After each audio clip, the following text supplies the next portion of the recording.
খেলা দেখলাম সকাল সকাল ঘুম থেকে ওঠার পরে ব্রাজিল আর হচ্ছে উরুগুয়ে।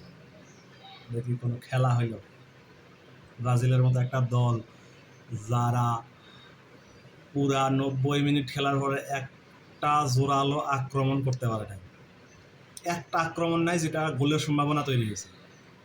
লাস্টে এসে কি হইলো? পেনাল্টি। পেনাল্টি খেলাটাও শিখে নাই, দুইটা পেনাল্টি মিস, একটা তো বারে লাগাই দিছে। কেমনে সম্ভব?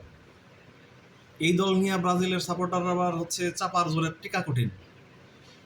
ফেসবুক, ইউটিউব সব জায়গাতে এরা একেবারে উতাল পাতাল অবস্থা করে ফেলেছে।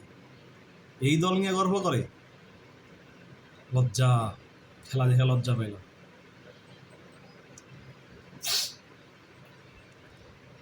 কেমনে মানুষ এত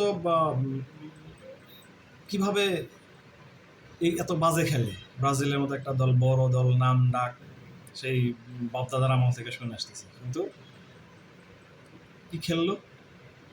এটা কোনো খেলা হইল? এই খেলা কোনো মানে আছে?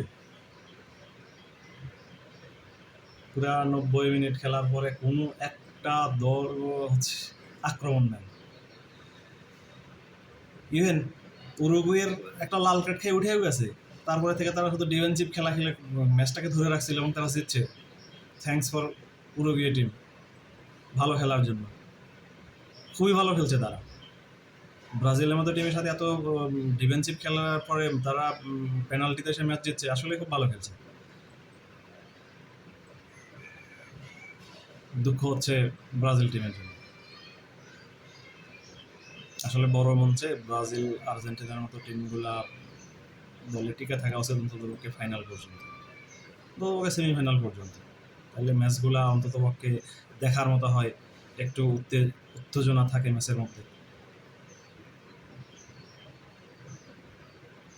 ধন্যবাদ উরুগুয়ে টিম। দুঃখ হচ্ছে ব্রাজিল টিম এবং ব্রাজিল টিমের সাপোর্টারদের জন্য। Thank you.